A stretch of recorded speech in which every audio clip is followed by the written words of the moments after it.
Hello everyone. तो आज की इस वीडियो का मकसद है उन स्टूडेंट्स की मिसअंडरस्टैंडिंग्स को दूर करना जो कि न्यू केमिस्ट्री पढ़ रहे हैं।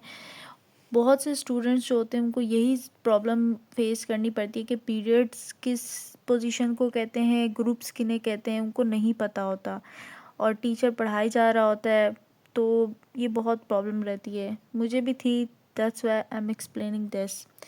तो लेट्स स्टार्ट। आपके सारे सवालों के जवाब आपको इस वीडियो में मिल जाएंगे। जो भी पीरियोडिक टेबल्स की बेसिक नहीं जानता है वो भी जान जाएगा। तो देखिए, सबसे पहले जो होता है ना, पीरियोडिक टेबल में हमें ये देखना होता है कि पीरियड्स किसे कहते हैं। वर्टिकल को कहते हैं, हॉरिजॉन्टल लाइंस को कहते हैं, किसे कहते हैं। सबसे पहले स्टूडेंट्स ये याद रखिएगा कि इस तरह मीन्स जब एक ह्यूमन खड़ा हुआ होता है, एक इंसान खड़ा हुआ होता है, वो वर्टिकल पोजीशन होती है, और जब एक इंसान सोया हुआ होता है वो हॉरिजॉन्टल पोजीशन होती है। पहले तो वर्टिकल और हॉरिजॉन्टल का कॉन्सेप्ट याद रखिएगा, उसके बाद ही हम इस पे जाएंगे। अच्छा, हमारा जो बेसिक मतलब है, क्योंकि स्टार्टिंग में हमें इन ग्रुप्स के बारे में नहीं पढ़ाया जाता, ये वाले ग्रुप्स के बारे में, यानी ये जो सेंटर में नहीं, इन्हें हम कहते हैं डी ग्रुप्स, डी ब्लॉक्स। तो इनको हम नहीं पढ़ते हैं स्टार्टिंग में। हम स्टार्टिंग इन ग्रुप से यानी एस ब्लॉक और पी ब्लॉक से करते हैं। तो हमारा मेन फोकस इन्हीं पे ही होगा, ठीक है।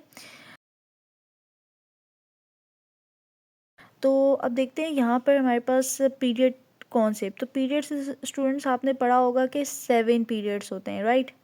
तो 7 पीरियड्स कैसे हुए यहाँ पे? तो बहुत सी चीज़ें, 7 कैसे पता चलेगा? तो स्टूडेंट्स ये देखें, यहाँ पे आपको लाइन से दिख रहा होगा 7। तो 7 पीरियड हैं। अब 7 पीरियड हॉरिजॉन्टल है, वर्टिकल है। वैसे तो आपको देखने में लग रहा होगा भाई ये तो स्ट्रेट है, यानी ऊपर से नीचे तक जा रहा है, इट मीन्स ये वर्टिकली पीरियड होंगे। नहीं स्टूडेंट्स, यहीं पे आप गलती करते हो। बल्कि हॉरिजॉन्टली, यानी अगर ये हम यहाँ से यहाँ जाएँ, ये वन ग्रुप, सॉरी, यहाँ से यहाँ जाए, ये हो गया 1 period.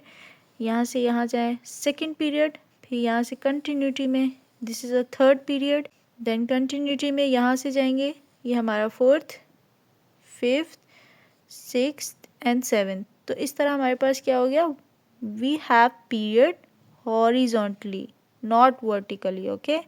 We are talking about horizontal periods. तो ये हो गया पीरियड। अब वर्टिकल क्या होगा? जाहिर सी बात है, जब उस तरह हॉरिजॉन्टली पीरियड हो गया तो वर्टिकल क्या होता है, इस साइड को हम कहते हैं वर्टिकल, यानी वो जो ऊपर से नीचे जा रही होती है।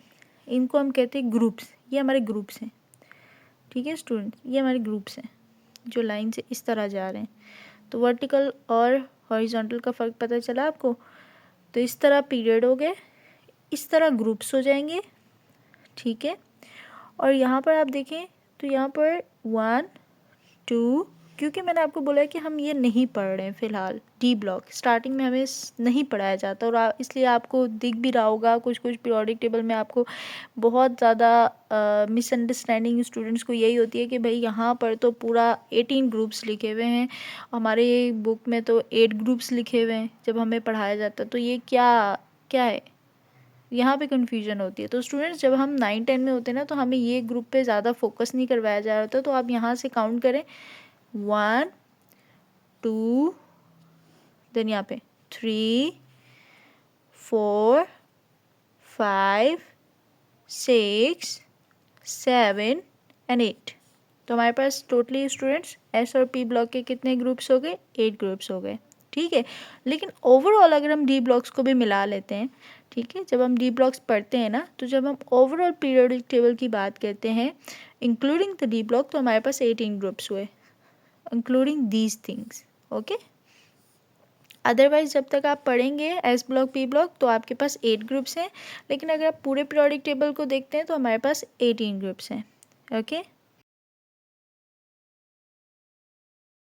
तो जो दूसरी सबसे बड़ी मिसअंडरस्टैंडिंग स्टूडेंट्स को रहती है, और मैंने देखा है कि उनको यही नहीं पता चलता कि पहले पीरियड में कितने एटम्स हैं, दूसरे पीरियड में कितने एटम्स हैं, थर्ड में कितने हैं, और उनको थोड़ा बहुत आगे जाके 6 और 7th में तो बहुत ही कन्फ्यूजन हो जाती है कि इतने ज़्यादा एटम्स कहाँ से आए।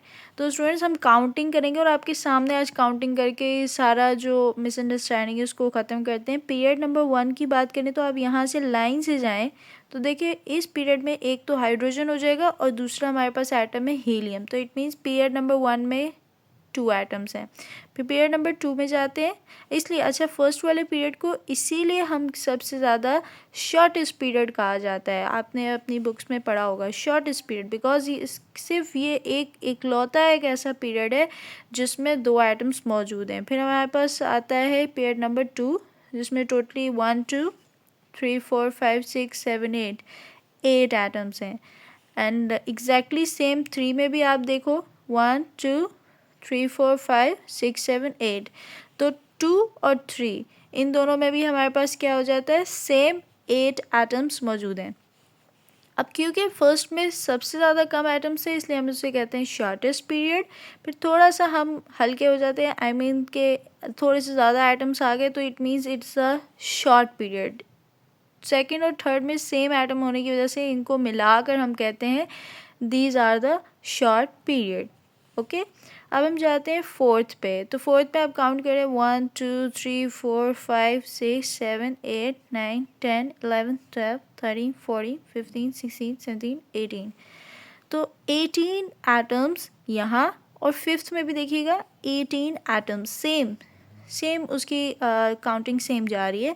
तो 18 एटम्स यहाँ पर है। इट मीन्स कि फोर्थ और फिफ्थ में 18 एटम्स मौजूद हैं, जिसकी वजह से इन्हें हम उनसे थोड़ा सा बड़ा एक लक़ब दे देते हैं, थोड़ा सा बड़ा उनको कर देते हैं, तो इसे हम कहते हैं लॉन्ग पीरियड। ओके स्टूडेंट्स, इसे हम लॉन्ग पीरियड इसीलिए कह रहे हैं क्योंकि उसमें थे 2, उसमें थे 8, इसमें है 18। अब आगे जाते हैं। अब हम आ जाते हैं हमारे 6 पीरियड में। तो स्टूडेंट्स 6 पीरियड की काउंटिंग हम स्टार्ट करते हैं 1 2। अब यहाँ से आप देखिएगा यहाँ पे क्या कन्फ्यूजन होती है स्टूडेंट्स को कि भाई यहाँ पर ये क्यों बना हुआ है लेंथेनाइड्स जो है वो नीचे दिए हुए हैं, जो कि बाद में डिस्कवर होते हैं, तो इसलिए उनको पोजीशन करने के लिए स्पेस नहीं था, तो वो उनको नीचे डाल के उनको ये बताया गया कि ये इस पीरियड से बिलोंग करते हैं। तो जब भी हम काउंटिंग करेंगे हम यूँ डायरेक्टली नहीं चले जाएंगे 1 2 3 4, नो नो नो, ऐसे करेंगे तो गलत हो जाएगा, फिर आपको समझ ही नहीं आएगा कि कितने इसमें एटम्स मौजूद थे। आपने काउंटिंग यूँ करनी है 1 2, अब यहाँ से नीचे चले जाएं 3 4 5 6 7 8 9 10 11 12 13 14 15 16 17। अब ये हो गया 17 यहाँ तक। अब अगेन जहाँ पे स्टॉप किया था वहीं से कंटिन्यू करें 18 19 20 21 22 23 24 25 26 27 28 29 30 31 32। ठीक है स्टूडेंट, तो स्टूडेंट्स 7th वाले पीरियड में भी आप काउंटिंग कीजिएगा और मुझे कमेंट बॉक्स में ज़रूर बताइएगा कि क्या ये 32 हैं या नहीं। ओके स्टूडेंट्स, इनको इंक्लूड करके AC एक्टिनाइड्स, ओके, जो कि यहाँ से आप यहाँ चले जाएंगे, काउंट कीजिएगा, ये भी 32 होंगे। अगर 32 नहीं है तो भी बताइएगा। अच्छा, अब हम देखते हैं, ये हमारा हो गया 2 एटम्स के साथ शॉर्टेस्ट पीरियड। फिर ये हमारे पास आ गया शॉर्ट पीरियड, ओके, फिर थोड़ा सा और मज़ीद बड़ा हो गया लॉन्ग पीरियड। अब बहुत ही ज़्यादा बड़ा पीरियड है जिसे हम कहते हैं लॉन्गेस्ट पीरियड, लॉन्गेस्ट। ओके, तो ये बात बतानी बहुत ज़रूरी थी। ये भी आप अपने जो नोटबुक्स होती हैं उनमें आप देखते हैं कि ये कितने एटम्स लिखे हुए हैं, काउंट करके भी आप अपनी टीचर को भी सेटिस्फाई कर सकते हैं कि हाँ भाई अब हमें भी पता चल गया है कि 32 एटम्स इस तरह से हो रहे हैं। तो इसमें कंफ्यूज नहीं हो जाएगा। वीडियो अच्छी लगी तो लाइक सब्सक्राइब शेयर ज़रूर कीजिएगा। बाय बाय, मिलते हैं नेक्स्ट वीडियो में।